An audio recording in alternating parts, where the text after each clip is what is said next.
All right, thank you very much, Deja.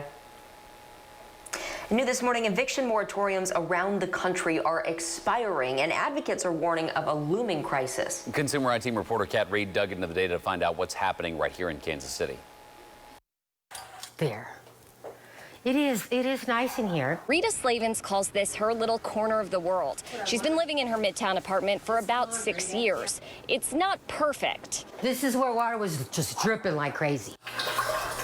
Over the years, Rita has complained about water leaking from the ceiling. She walked us through the damage in several rooms. Well, it's coming from the vent, and if you could see, oh, that's buckling, and you can see a little crack in there. Despite the problems, she tries to pay her rent. But Rita had fallen behind, and that was before COVID.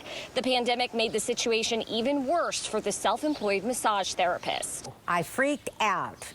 You know, I was like, what am I going to do? What am I going to do? On March 30th, attorneys for her landlord filed an eviction case against Rita. It's very scary. Are you kidding? I have these dreams thinking they're going to come and put a notice on my door and say, you be out in 24 hours. A fear shared by many tenants since Jackson County's eviction moratorium expired at the end of May. Everybody lives so close to the brink that if something tragic like the COVID epidemic comes along, they just don't have any resources to fall back on. We wanted to see if the number of new eviction cases filed had gone up since the moratorium expired, so we asked the courts for data. We learned that in June of 2019, there were 783 new eviction cases filed, and for June of 2020, that number stands at 252. A lot of the other housing providers that I'm talking to, they're upwards of 80 to 90% of having their tenants pay the rent. STACEY JOHNSON-COSBY is president of the Casey Regional Housing Alliance, which represents 100,000 rental units in the metro.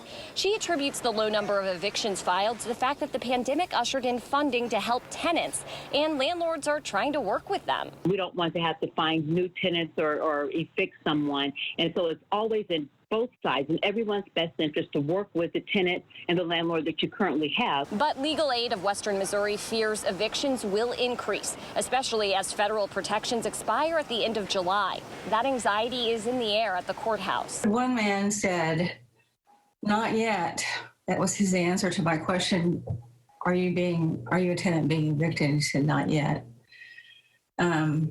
And I saw that kind of look on several people's faces. Rita's eviction was dismissed for now. Her property is covered by the CARES Act until July 25th. I'm not trying to get away with anything. I'm trying to pay. In the meantime, her landlord tells us they're going to fix the leakage problems, and late fees on rent were waived amid the pandemic. I'll see ya.